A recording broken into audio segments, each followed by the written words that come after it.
sir. You are now entering the world of a movie review. A world full of drama, joy, ridicule, movie spoilers, unpopular opinions, and adult humor for as far as the eye can see. Welcome to An Evening at the Movies.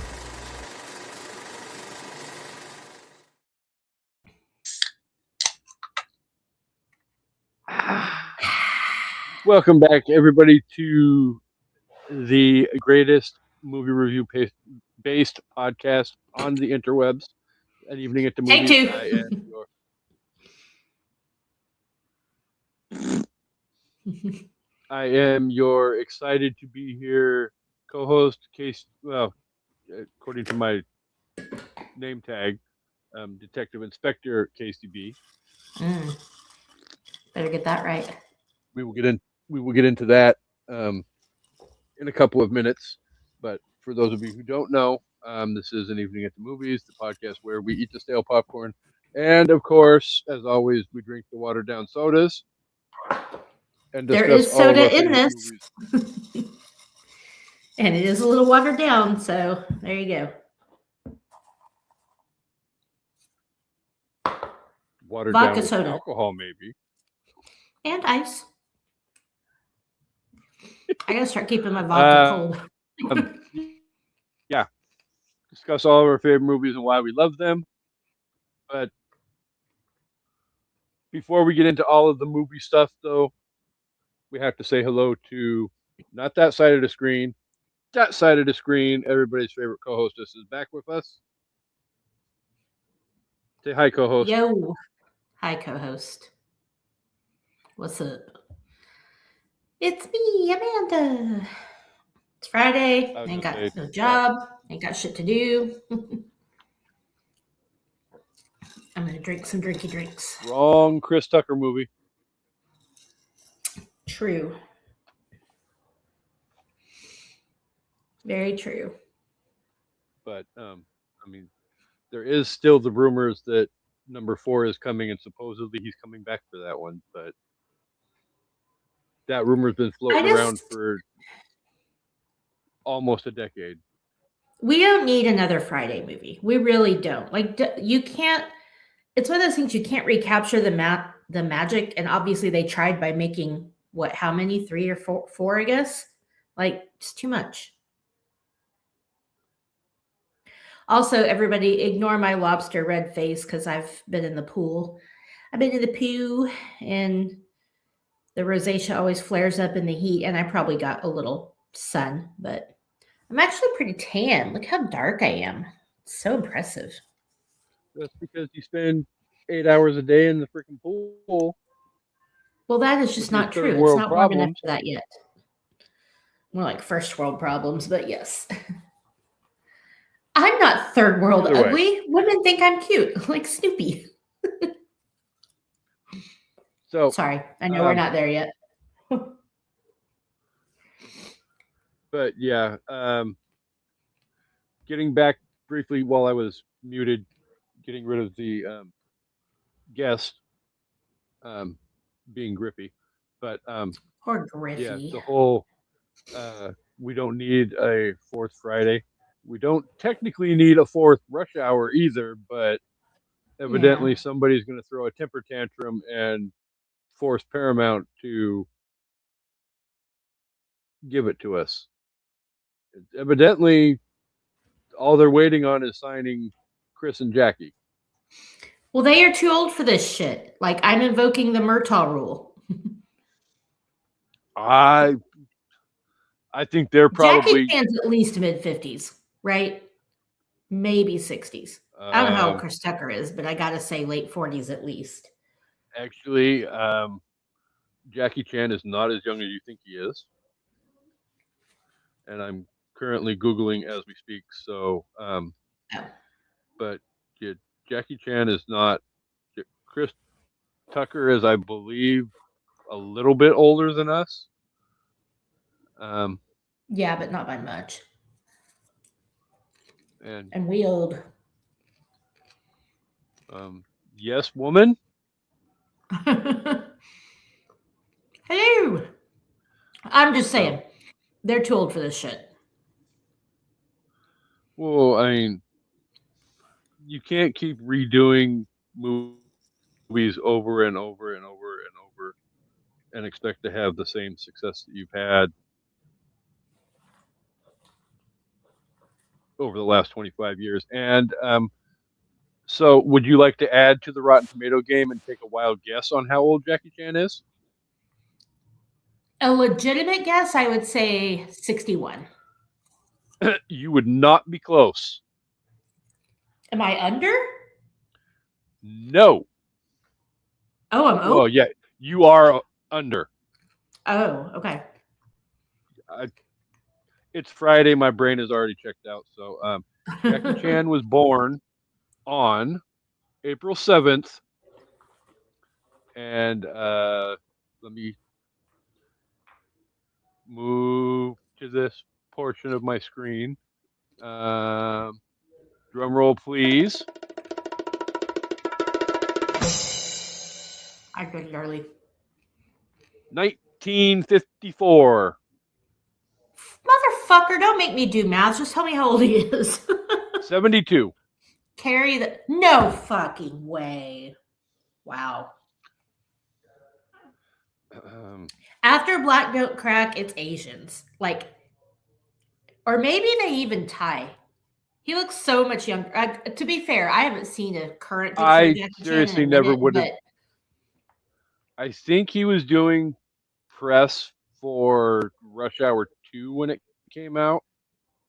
And he was on the Tonight Show and he said how old he was, and my jaw hit the floor. And that was this is why I need to start using Korean 15 skincare. years ago. So yeah, he could easily break a hip and like really hurt himself. You don't want that. I know, right? I mean, I'm sure he's in there's your shape, proof but in still. DMs right now as we speak. Not saying you don't believe it. No, I believe you. I believe you, but I don't believe How it. But then can you again, yeah. not So be anyway, in shape to put your body 35 to put your body through the shit career? Yeah. I mean, that man is phenomenal. Yeah, but he's aged out And then from to do it martial at arts movies. I'm sorry.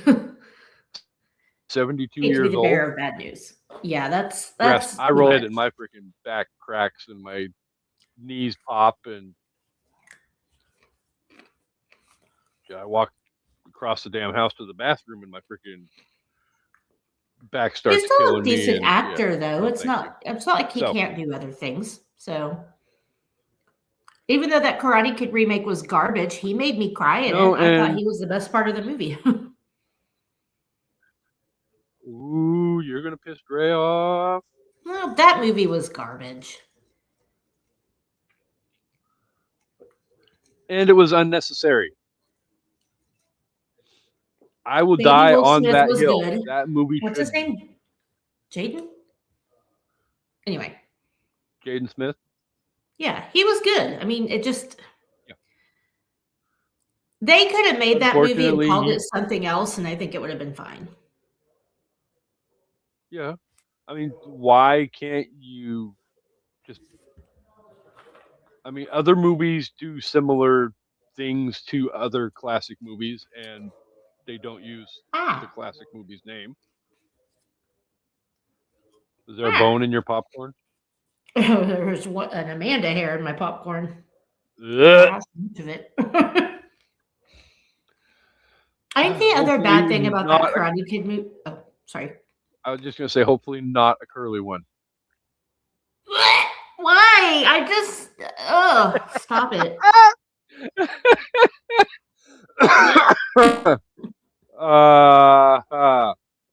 Anyway, I was dressed when I made my food. Anyway. And evidently, it was deemed that you were so close. Missed it by that much. I just missed it by 11 years. It's all right. Okay. When you're 72 years old, 11 years is a long freaking time. Oh, I agree. Especially when you're on the back. I mean, obviously, he's got lesser time on this earth left than he's got behind him. So, and I'm not gonna lie, with some of the freaking stunts that he does.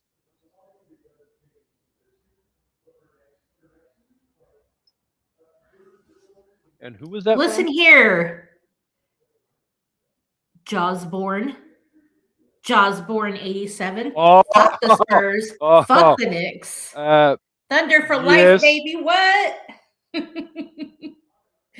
Not after last night, but we'll see what happens tomorrow. Last night was a fucking shit show. But I do not want to hear a single Spurs fan say a goddamn thing about the refs ever again after last night. We played like trash. Like, I'll put that out there. We played like trash, but the lack of foul calls was absurd. Like, at the the Spurs, end of the day, Stefan Castle spent more time at the line than he spent playing the actual game. The officiating in this series has sucked ass from game 1 all the way through game 6. That's because the NBA won 7 games. Jen was going off last night about that because that's been her theory for a while, that the whole league is rigged. And, you know, we kind of talk about it because I feel like sometimes they do rig stuff, but I don't see the players participating in that, which is what Chris said. Like, the players aren't going to go out there and purposely suck. I mean, unless they're getting a huge kickback and we just don't know about it. So, but it is weird how we could go from being like so hot in game 5 to like garbage dumpster fire in game 6. But yeah, say yeah, buddy, all you want. That elbow shoulder into Shea that was just a common foul, that was a flagrant. Like, give me a break. Anyway, we're not here to talk about that. All I'm going to say before I move on, I'll excuse you for your bad taste in basketball. And Don says, "Yeah, buddy." But at the end of the day, bad calls or not, you guys didn't hit the baskets when you needed to, and there was a lot of freaking piss poor ball handling. Definitely. But a lot of times they should have been able to get to the basket and couldn't because they were fouled and it wasn't called. But again, I prefaced it. We played like trash last night. So we'll see what happens. Well, I think in game 7 OKC is going to be, I think we're going to get it. So, yeah. I think it's a far cry that it either needs to be called 50-50 right down the fucking middle, or they need to freaking just leave their whistles in the locker room and not call shit for anybody. And may the best team win. Well, and I think, in my opinion, and that's coming from somebody who you know hates the fucking Thunder.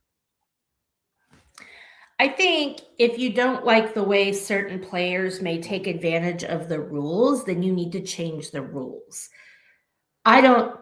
Well, anyway, that's a whole other conversation. We need to get Chris on here and just do a whole episode talking about basketball.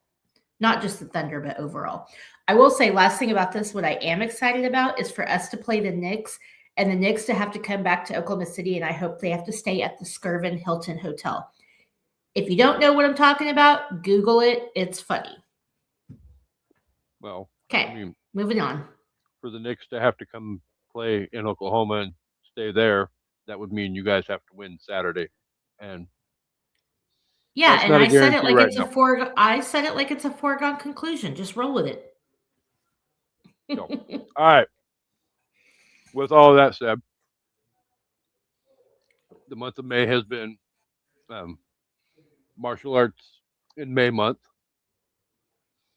For those of you just joining us and not paying attention to the year, we've done themes all year long. Razzie Awards, slept on 80s movies, amazing female performances, and cop movies. May, obviously, we did martial arts movies. At the end of the episode, I'll let you guys know if you weren't here last week, which if you weren't, shame on you, where we'll be going next week with next week's episode. But I'm excited. Spoiler alert. And small teaser. We are talking about a fuck up movie next week. That we are. And it don't even take 5 minutes into the movie for it to get fucked up. All I will say right now, Yep. and I will tell later, this movie changed my life career trajectory. That's all I'm going to say about it. Oh, I'm sure And we'll yeah, get you're into right. it big time next week, but We will. I need to make sure my dad yeah. watches. Bleh. What? Well, for other reasons, there's going to be some inappropriateness involved in next week's episode. I can guarantee it. But yeah, Can you hear Pearl? we'll get into meowing? it. Duh. Did She's you not big see mad. I Griffey locked come her out of her barreling room. through the room? Sucks to be her. My window in here with my little built-in bench is like her favorite place to lay now. She lays down and rolls back and like tucks herself in between the windowsill and the bench, which there's like that much room. It's so cute. So this month we have talked Romeo Must Die. We talked Gun Fu and the Replacement Killers. We talked about a animated Kung Fu Master Panda last week with Kendra. And as much as the martial arts month needed Bruce Lee involved, you're going to get the next best thing without having Bruce Lee this month. We're going to go Jackie Chan today. So, if you're going to go Jackie Chan, there's only one time of day that it could be. It's rush hour. Is there a problem, officer? No, just rush hour. Oi. Boom, boom, boom. Whoa. So, what is it ain't you all, it's y'all. Absolutely. I'm from the South. It's y'all. Say it from here with some soul. Y'all. I'm not gonna lie. That's probably not the last time that's going to come up in this episode. No, I'm sure. So, for those of you who don't know, Rush Hour released on September 18th, almost 30 years ago, 1998. Wow. Directed by Brett Ratner, released by New Line Cinema, had a $33 to $35 million budget, and made a whopping $245.3 million at the box office. Wait a damn minute. What? Jackie Chan was in his 40s when he made this movie. Damn. Mm-hmm. Wow. You don't look it either. Dude kept his shit tight. Like being able to move like that in your 40s is no easy feat. If you're in your 40s or older, you know what I'm saying. I'm almost in my 50s, so I don't want to hear it. So, if you have not seen Rush Hour and would like to pause this episode and come back, because there's going to be spoilers all over the place. But it's 30 years old, man. It is 30 years old. So, you've been warned, but you need to go and see it. And we'll get to why later in the episode. But it is available to rent wherever you can rent your movies digitally.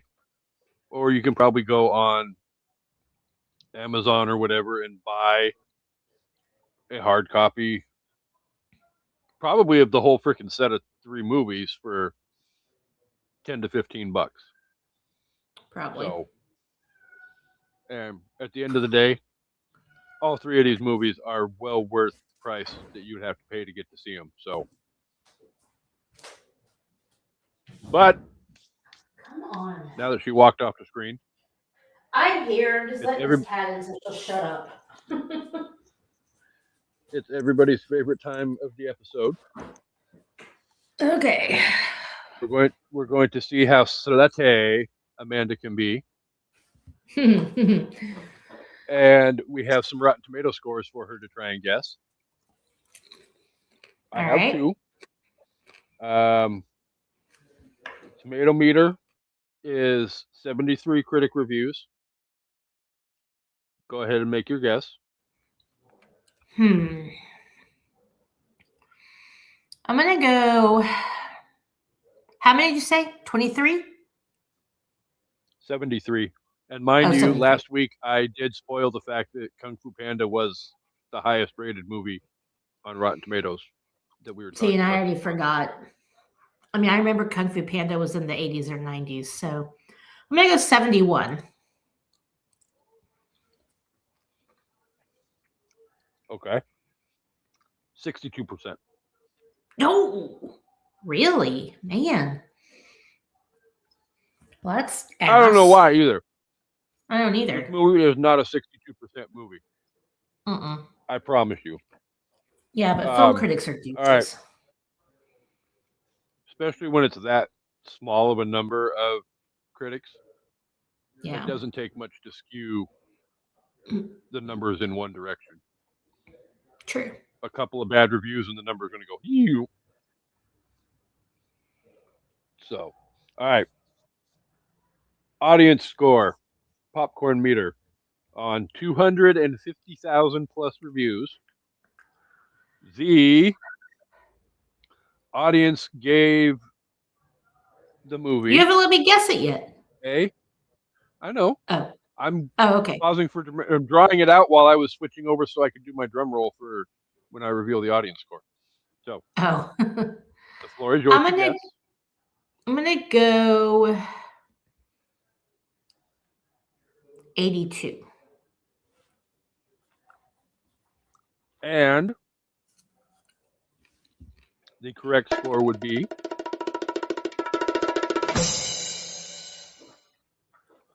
79%. Ooh, I was close. That still seems low, but it is still low, but a lot closer to what the score really should be. You know what? Maybe when we get to well, no, because when we do our reviews and our rating, you'll pretty much get the gist of what our quote unquote personal Rotten Tomato scores would be anyway. So true. Co-hostess, right. Did this movie win any awards? It got some nominations and wins. We've got the Blockbuster Entertainment Awards winner for favorite duo for Jackie Chan and Chris Tucker. And Elizabeth Pena was nominated for favorite supporting actress. The score was nominated for a Grammy, which I thought was interesting. Chris Tucker was nominated for the Kids' Choice Award for Favorite Actor and also nominated for the NAACP Award for Outstanding Lead Actor. Hold on a second. Huh. So I do believe this is probably one of his first movies post Friday. So Smokey got a Kids' Choice Award. Well, he got nominated. He did not get it. Okay. But yeah.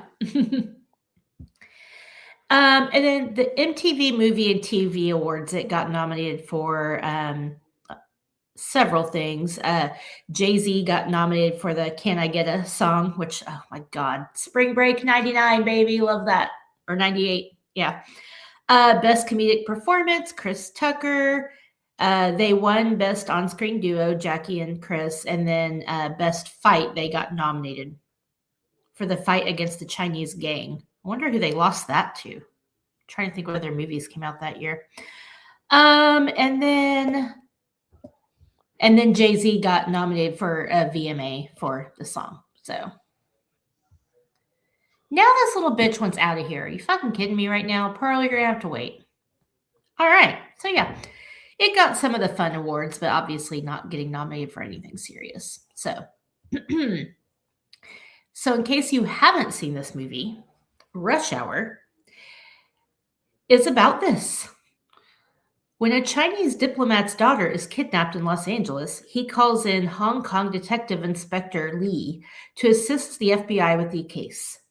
The FBI doesn't want anything to do with Lee, and they dump him off on LAPD Detective James Carter.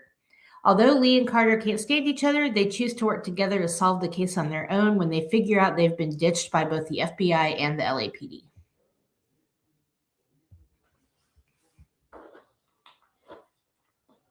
Whoa. Whew. I want to know, what's a detective inspector? Like, I need to know their ranking system of officers because detective inspector isn't something you hear very much.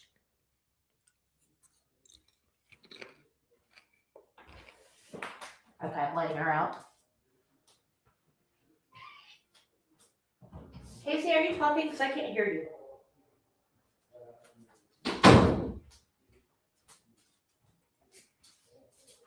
I cannot understand the words that are coming out of your mouth. I hear no words.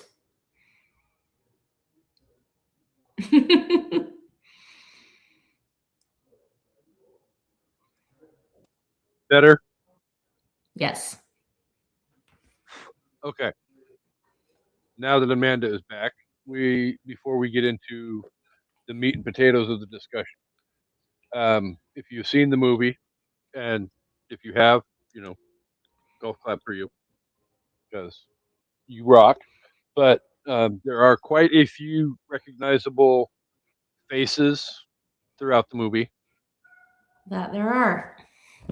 Not the only movie that has, oh my God, I've seen him in this. Oh my God, I've seen her in that. I mean, it happens all the time, but most people. Well, there was one person I didn't care to think of.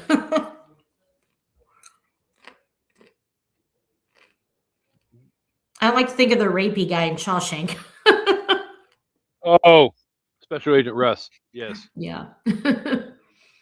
Yeah. No, thank you. I was like, that's the rapey guy. I mean, he got his in the end. Well, not the end. He did. Like 7 minutes after he first showed up in the movies, and he never walked again and ate all his meals through a straw. Let's see. Detective Johnson, for those of you who have seen La Bamba, is Richie's brother's baby mama, Rosie.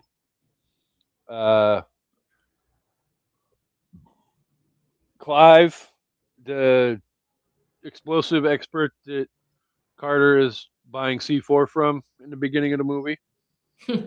Mr. Blonde from Reservoir Dogs, and also Willard from the classic musical dance movie Footloose. Probably a whole hell of a lot younger and a whole hell of a lot thinner. Yeah. But rest in peace. Yeah, Special Agent Russ's partner, Special Agent Whitney, also is Mr. Reba McEntire as well. There you go. So his son is the douchebag that broke Kelly Clarkson's heart. Oh. No. But it was her stepson, right? Or son-in-law? Stepson. But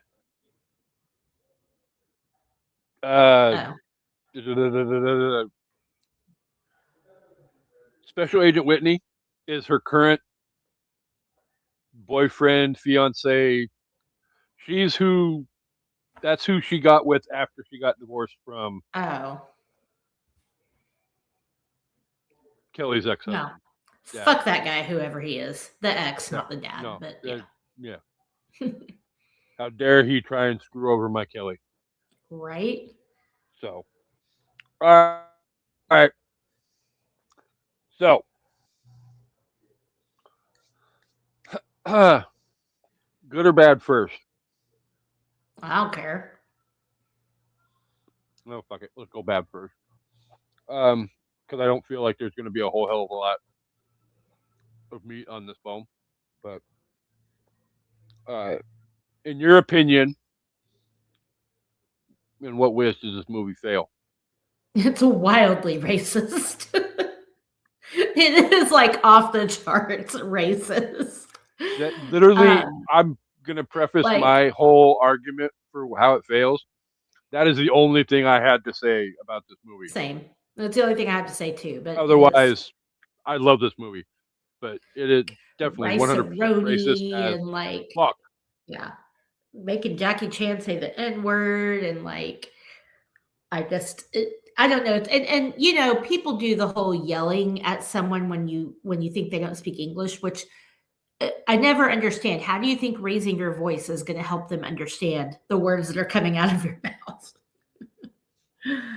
um, I mean, but yeah, that's still you a could not remake this movie iconic, today. hilarious moment, but Oh yeah, yeah, it. I mean, there is definitely probably some sexist moments oh yeah, for throughout sure. the I mean, movie as well. I mean, a couple of times the with level of sexual harassment is Carter and like Johnson.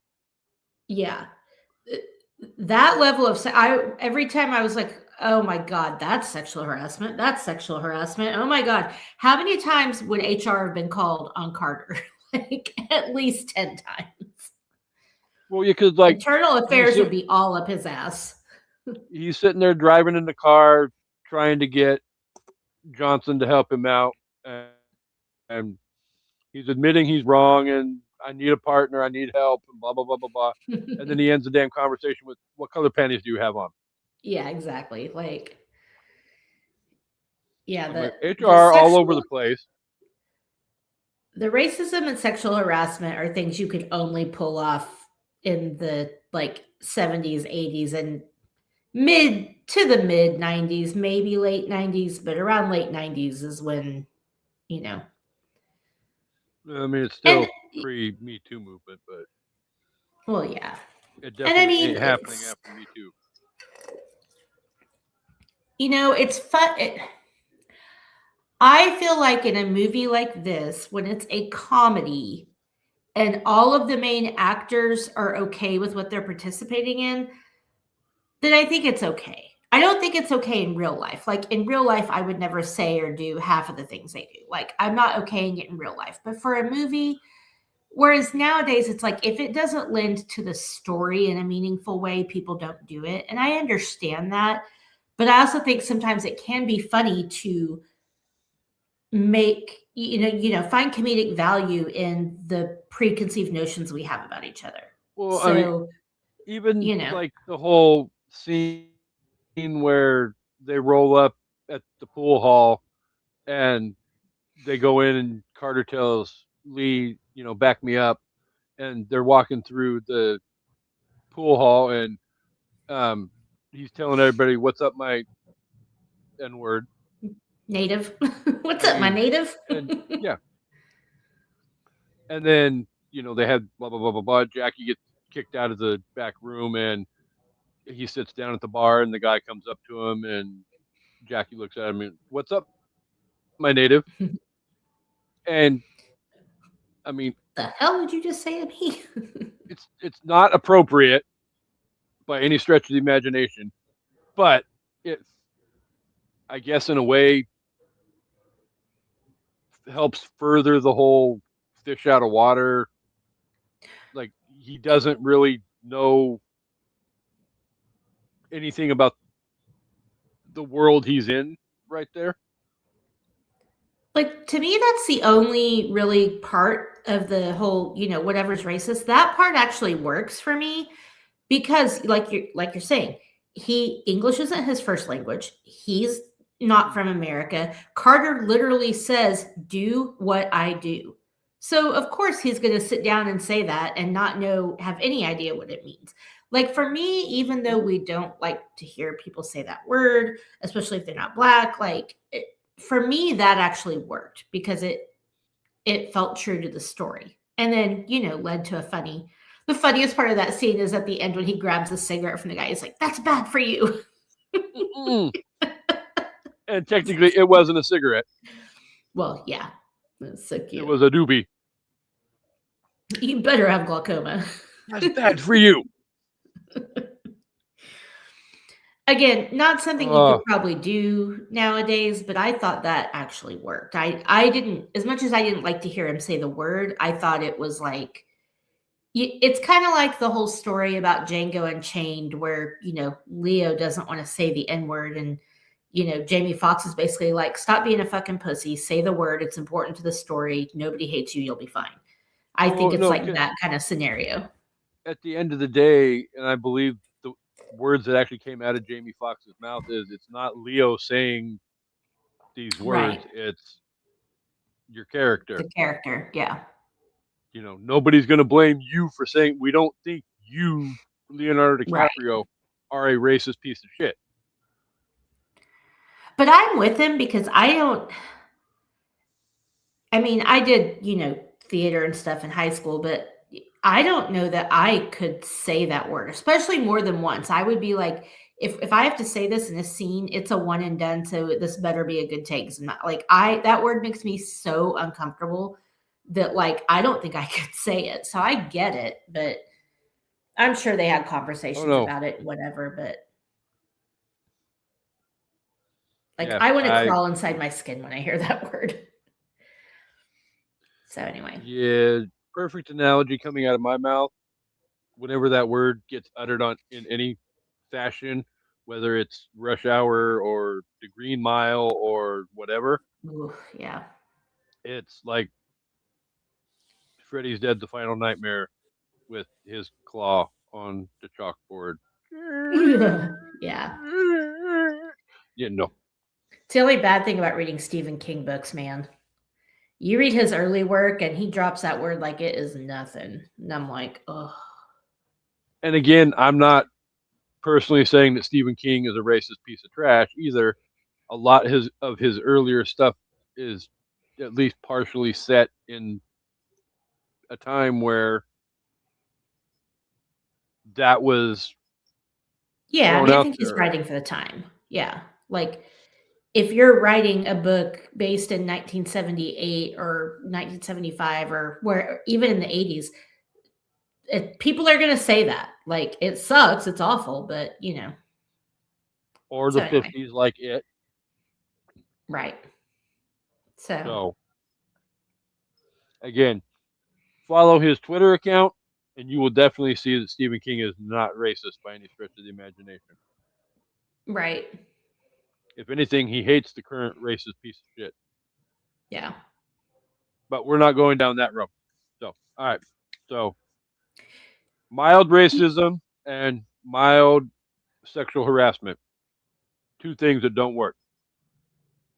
I would call that mid-level sexual harassment, but okay. Okay, either way. Uh, Six of one, half dozen of the other. All right. So, in what ways does this movie succeed in being the overall wonderment, enjoyable, cinematic masterpiece that it is? I mean, it checks all the boxes for a buddy cop movie. It's got humor, it's got two, protagonists going at each other while also trying to solve a crime. It's got action, it's got, the feels where you need them. And I feel like Jackie Chan really brings that, which I appreciate. It's like when Carter's being all funny, especially the scene with what's his name, Clive. He's like, Yeah. fucking with him in the jail, and Han's like, she's only 11 years old. Like, she's gonna die. I don't care about you. I don't care about him. Like, showing him the picture. He's like, look at the picture. So you get the few moments of dramatic whatever that you need, but I mean, it just, it fits the bill for what you're looking for in a movie like this. So, I'm actually technically Googling my point before I make it, but I do believe Brett Ratner, who directed this movie, also directed another movie that we currently did a little while ago on An Evening at the Movies called Axel F. Uh, No, it was not. Um, at one point Brett Ratner was the director that was being tapped to direct Beverly Hills Cop 4. Mm. But um, I mean, I guess in a way, Rush Hour has a lot of the same elements of this type of movie that Beverly Hills Cop had, and that made Yeah. I mean, it's a both of them work. it's a formula for sure. And I like Chris Tucker, but I really always feel like he is constantly doing a blended impersonation of Eddie Murphy and Chris Rock. Like, I just feel like that's his entire personality on screen. And maybe that's not his fault, but it's just, that's It's like, made him a lot of fucking money. yeah. Oh, sorry, real quick. Other thing, I don't want to say I didn't like it, but I feel like it took away from the big twist. You cannot tell me you did not know in the first 5 minutes that old British white dude was bad news. Like, and that actor has what's his name? Tom Wilkinson. He has a very, Yeah. he has a very good, I'll call it an RBF for a man. Right away that guy is bad news. I was not surprised at all to find out that he was behind all this. I was surprised to find out he was Juntao because he's a British white guy, but I was not surprised to find out he was behind it. I figured until probably shortly after Lee got to LA that Juntao was actually going to be the blonde-haired little Asian dude. But if you actually look in the beginning of the movie after the raid where they retake all the artifacts and all that, yeah, that was what I was looking for. But he shows up at the banquet and he tells Inspector Han, or not Inspector Han, Consul Han, that he whispers in his ear, and and then Consul Han makes the announcement. You kind of get that look, like a brief little momentary look on his face that, damn it, you do, yeah. I just lost millions and millions of dollars. They didn't conceal that very well. So, not a big complaint, but just, that was like the big twist. And it was like, well, I kind of knew in the first 5 minutes that guy was bad news. Well, and they don't wait very long into the movie before they actually reveal that. Right. Yeah, he is Juntao. I mean, it's literally like halfway through the movie at the restaurant. The waitress comes up and whispers in the one guy's ear, and all of a sudden, the camera pans around and boom. Well, oh my God. You still don't really know that he's Juntao, though, because when the bleach hair guy is sitting there talking to him before they swiveled around, he's like, he's asking for Juntao. So they kind of keep that. And you don't expect it because, again, he's a white British old dude. But either way, I knew that guy was involved somehow. Like, he just clearly he's not happy about his stuff being transferred over to China and whatever. And it's kind of funny because it's like you're worried about all these priceless artifacts, and then at the end, like, Han's the only one trying to keep them safe. But which that scene is awesome when he's holding that giant vase and like fighting with trying that was pretty cool. Getting his ass beat and juggling the vase and ultimately you wouldn't. And then somebody ends up shooting one of them and it explodes and he's like, oh yeah, it's like so much for all your priceless works of art. You want to hear a funny? Damn it, I just got my ass whipped to save this shit, and he ends up getting blown up in the end anyway. It was all for naught. So funny perimenopause brain story. I'm watching this earlier and taking my notes, and George came out. We're making lunch, and I'm like, it was that scene, and I was like, how do I tell this without ruining the punchline? I was thinking in my head and saying out loud to George, what's the word for something when it's like, you know, immeasurable or important or like, and I was like, what's the word when something is price? And then I was like, oh, the word's priceless.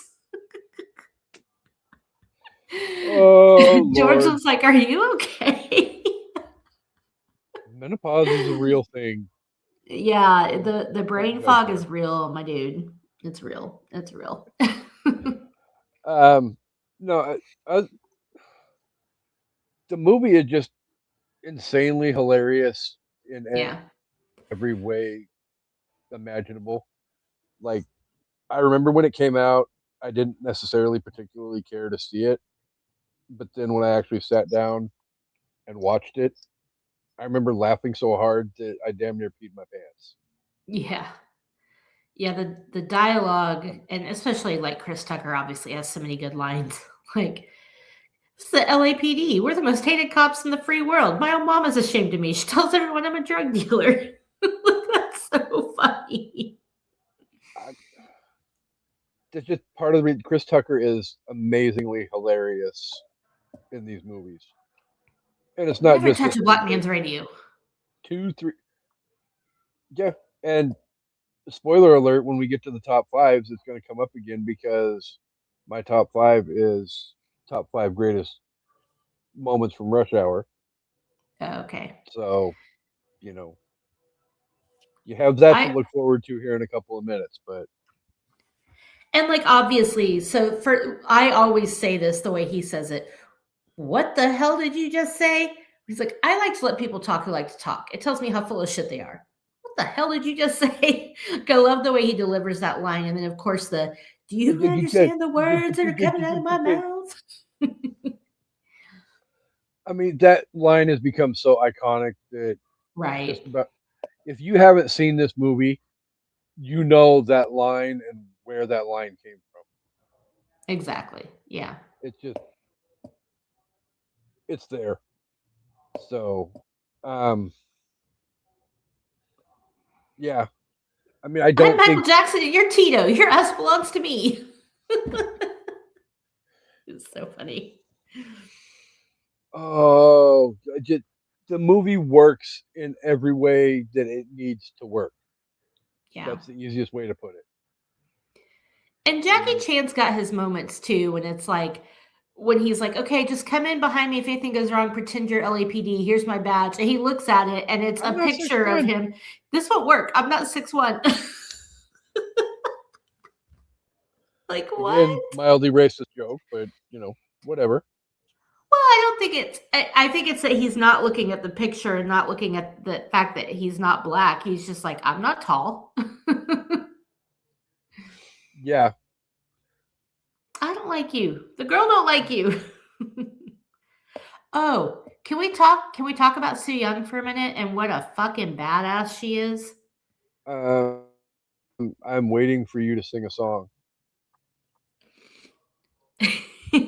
Well, that's going to be part of my top 5. But yes, when you walk by every night, talking sweet and looking fine. I love how the guy up front is trying not to crack up. The guy up front on the left, if you're looking at the screen, he's trying so hard not to laugh.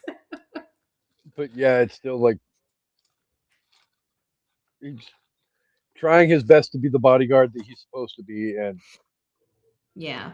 knowing that But not knowing, but obviously in the last moments of his life. yeah. But like she fights her ass off the entire time. Like that girl is not going down without a fight. And at the end, she's like, "Yeah, press the goddamn button." Like, I love her. And spoiler alert, it's not the last time that she's going to be a badass in this franchise either. She's a badass in Rush Hour 3 too. See, I think I've only seen it once and I don't remember it, but Rush I Hour 3 love is the her. one I've She's seen the least, amazing. but I've seen it several times. So she's all grown up and she's a dancer. Like a ballet dancer or like an exotic dancer? No, not an exotic dancer. Can you do this to the Beach Boys? The Beach Boys are going to get you a grade A ass whooping. So, um, here's a question. Why Okay. in movies do kidnappers always think you can just stroll into a bank and ask for millions of dollars in small bills? That never gets explained in movies. Even the person will say, "Well, I can't get that money that fast." Well, figure it out. And then they always do. Like, who has 50 banks don't have $50 million in their vault in small bills. Like, I don't understand why kidnappers in movies always think this is a possibility. The way I understand it is most banks are only allowed to have X number of dollars Right. on the premises anyway, And for maybe in insurance LA purposes. it's more, but Just for that. Well, it may be more. I don't even want to even wager a guess as to what it is. I know it's not that big of a number here in yeah. Aberdeen. So, but yeah, I want you to get me 20 million in 20s, 20 million in 10s, or no, 20 million in 50s, 20 million in 20s, and 10 million in 10s. You want some fives with that? You want to? Um, I want to know who the consul should blame for his daughter being dead because you talk too much. Speaking of that guy, who do you why think you is the got, bleach Chelsea Clinton? why does the bleached hair make him so much more menacing? I don't know. I don't get it, but it does. It really does. So, The other random thing I was gonna say is that buddy cop movies like this and like Lethal Weapon and like other stuff, but they always set the expectation for me that if I ever went to LA, I was gonna see, shootouts and exploding cars and buildings. Like, I guess I should be glad I've never seen that, but the times I've been to LA, I'm like, where's my big cop shootout? right? I mean, you I'm look at robbed. the opening. Well, not the opening scene, but the first time you see Carter, he's Yeah. buying C4 from Willard, and he ends up blowing up the freaking car, Yeah. or shooting the car and blowing it up. So, Yeah. Setting unrealistic expectations. yeah. Well, I mean, I don't know. It doesn't really happen. That doesn't really happen in Beverly Hills Cop per se, but a lot of like Lethal Weapon and Rush Hour. Oh dear God, there's explosions Yeah. all over the place. Not just Rush Hour 1, but I mean it's Rush Hour 2, Rush Hour 3. I mean explosions all over Vegas, Hong Kong, Paris, Pretty whatever. sure 48 Hours has some explosions. Yeah. Like, just, yeah. So I mean, But again, I guess I obviously should be glad. Michael Bay, you know, basically set the standard for explosions in movies. True. True, true. So, um, okay. So before we get to top five, so really quick, if you had to pick your absolute favorite moment from this movie, what would it be? Hmm. Other than Sue Young sitting in the back of the car singing Mariah Carey. I mean, that's a great moment. Um, I mean, I guess what do we consider a moment? Because I feel like the whole final, getting the C4 off her and, that whole final fight scene and the wipe yourself off, man, you're dead. Like, um, and then the whole war singing, dancing scene is pretty good. Yeah, I think Nothing good for the for longest time, nothing. War was probably my favorite part of that movie. And well, I mean, coupled with the um, him turning on the radio in the car and turning on the Beach Boys, because Ever touch a black man's radio?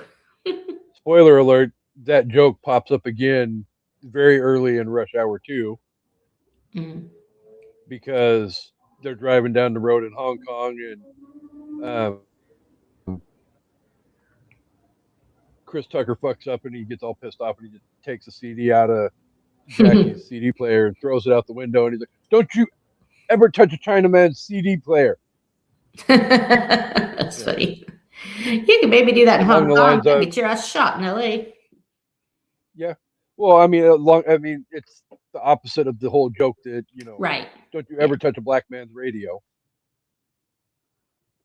So, And Jackie's got pipes.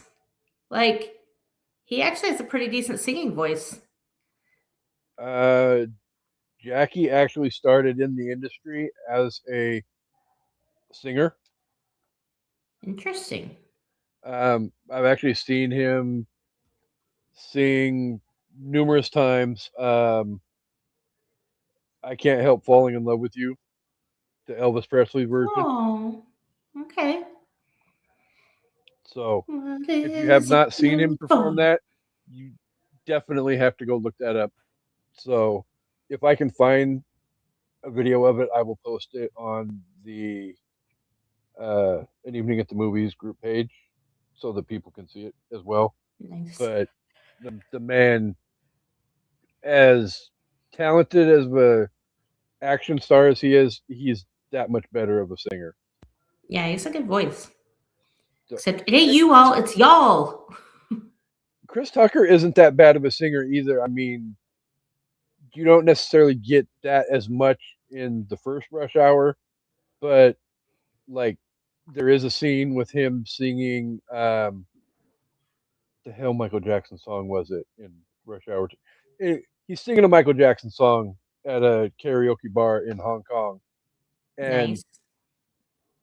I mean, he's not like pop star worthy quality singer, but you can tell that he's got a little bit of singing talent, a hell of a Yeah. lot more than I've got. So,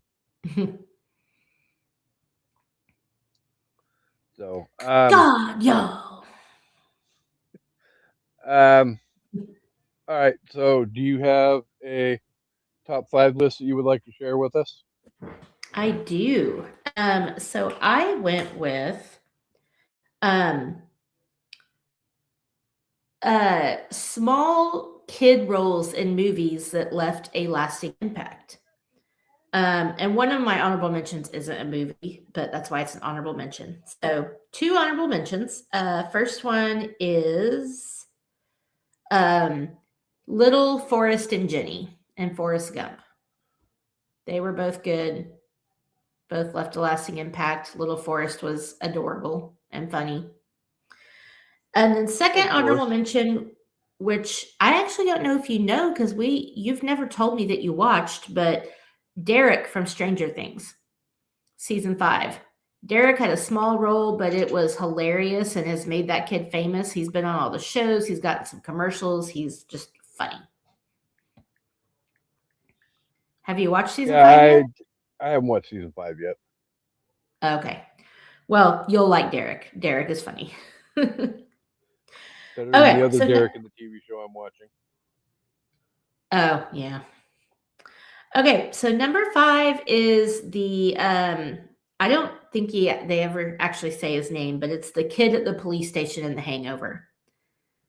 The kid that gets to tase Zach Galifianakis. Oh, yeah, they don't.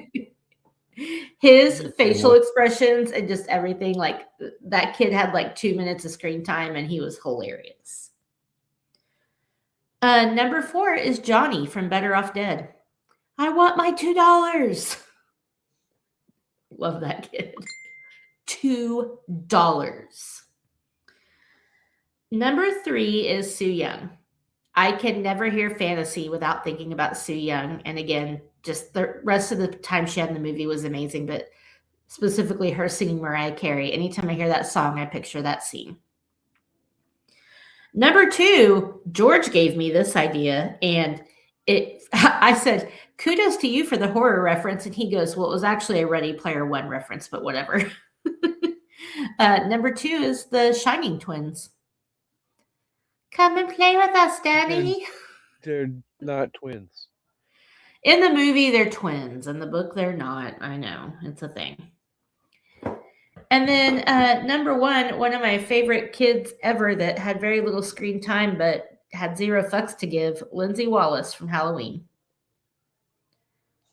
Fucking love that girl. Zero fucks. She was She had more hilarious. screen time in the Blumhouse movies than she had Oh, yeah, for sure. the original. He was like, tell her it's me. And she was like, okay, click.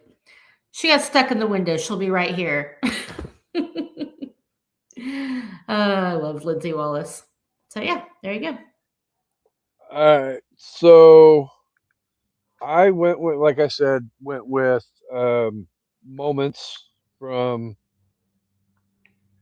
the Rush Hour movies. Just because there's a couple in part 2 and part 3 that I felt like are pretty good as well that I didn't want to overlook. But I have 2 honorable mentions. Let's see. The first one is I'm calling it Smokey Comes to Rush Hour. When they go to the jail to meet with Clive and he's negotiating with the guard to get to talk to him, and he's like, didn't I turn my cheek the other way when you bought that bag of weed? He's like, I was splitting it with you. He's like, I gave you the bigger half. That was funny. Clearly that was a definite Smokey moment. So, and then my number 2 honorable mention is shout out to excuse me, Abbott and Costello from Rush Hour 3, where they basically do the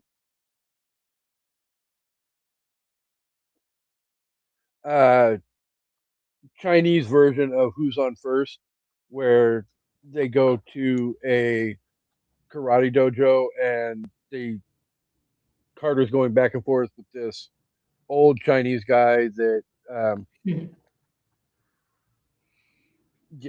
again, it's one of those moments that I can't do it justice, so I'm not even going to try. But it seems like it goes on and on forever, the back and forth. You, I, me, we, whatever.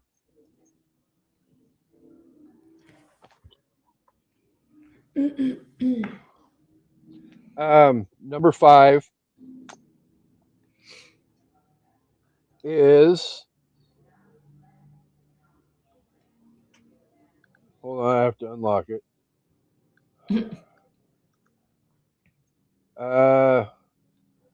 The fight scenes from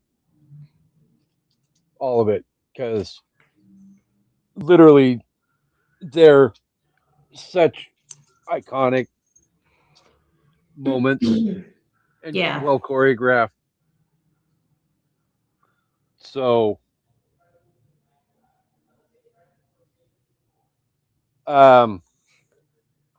number 4 is going to be I lost it. Number 4 is from Rush Hour 2, the scene with Chris and Jackie and Jeremy Piven when they're trying to buy dress clothes, and obviously Jeremy Piven is the gay fashion consultant, and the back and forth between the 3 for the brief moment that they're all 3 together is hilarious. Number 3 is, again, probably my original favorite moment from the movie, and it's the war scene between the 2 and the fact that it rears its ugly head again in the very last moment of the movie. They're on the airplane and he's like, how long is this flight? And he's all like 15 hours. And he's like, 15 hours? What are we going to do for 15 hours? And Jackie puts the headset in. Whoa. So, Absolutely nothing. let's see. Number two, I think I'll go with the Beach Boys. Will get you a grade A ass whooping. That whole scene with um, the whole back and forth over the radio is Yeah. just hilarious. And we all know that, yeah, that's something you don't do. But let's see.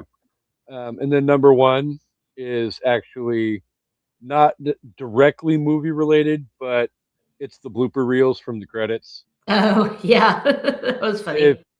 you don't laugh your ass off while watching those in all three movies, then yeah, you have no sense of humor because they're just Love a I good mean, outtake. so much stuff gets shown in those, and again, I can't even do it justice. So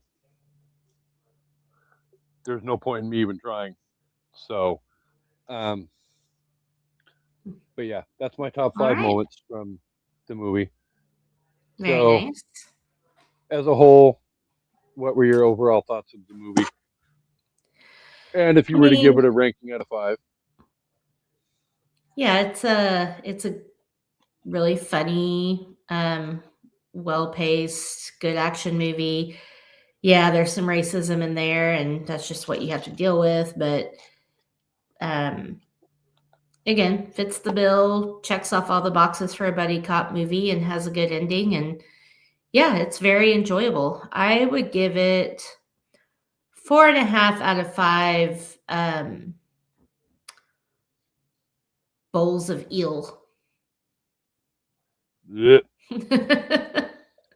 I don't care how good he says he's surprised that is. I, I will not be trying eel anytime soon. Same. I am kind of curious to know what the hell camel thump is. I mean, I think that's self-explanatory, and I have no. Well, I Then mean, yeah, again, but you would think sweetbreads or calf fries are self-explanatory, and they're not. So you never know. exactly. I have seen Silence of the Lambs. I have seen Hannibal. Names don't mean shit to me when it comes to food. So, but yeah, I agree with you absolutely 100%. The movie checks all the boxes. It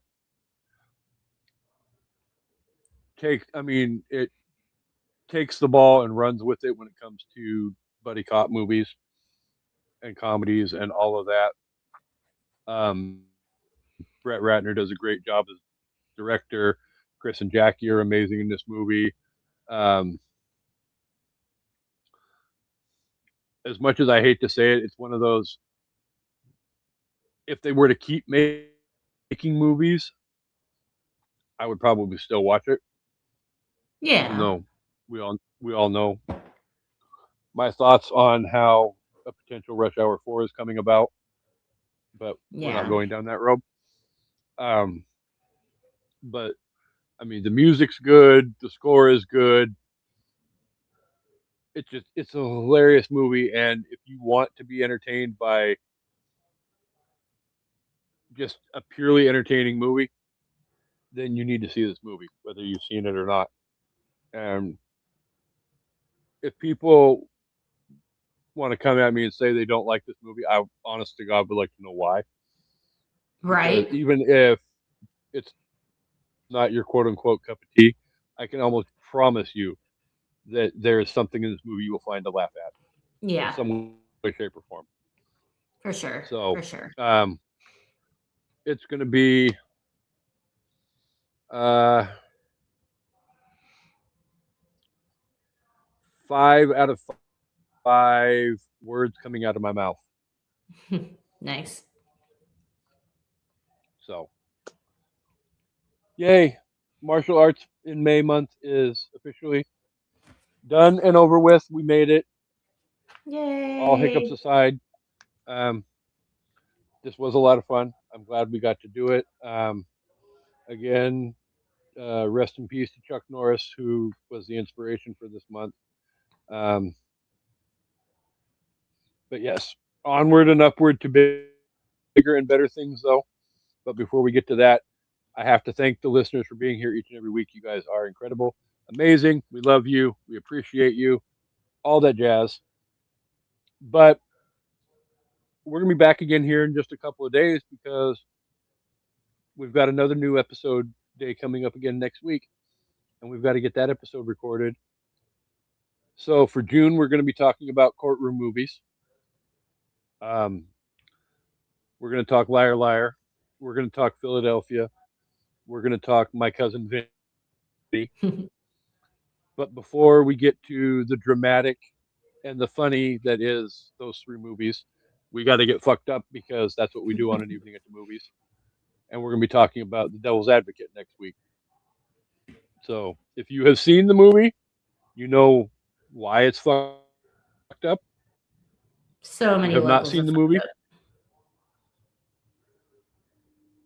you need to go and see it before you watch the episode, Yes. and then comment along on when we discuss on how fucked up it is, because it is 12 levels of fucked up. Yes. So that's what we got coming up in June. Lots of greatness. Also, before I go, or before I turn the microphone over to Amanda to take us home, I want to let everybody know that one of our long missed co-hosts has been in contact with me, and he personally sends his love, and he says he misses everybody and he can't wait to be back with us sooner rather than later. So hurry back, Chancey Greif. We miss you, and he misses everybody as well. So with all that said, though, co-hostess, the floor is yours. All right. Well, thanks everybody for watching and listening and commenting along if you did. We hope you enjoyed our review of Rush Hour. And we hope you liked this episode. That was repetitive, whatever. And we hope you all come back for an evening at the movies. Goodbye. And thunder up.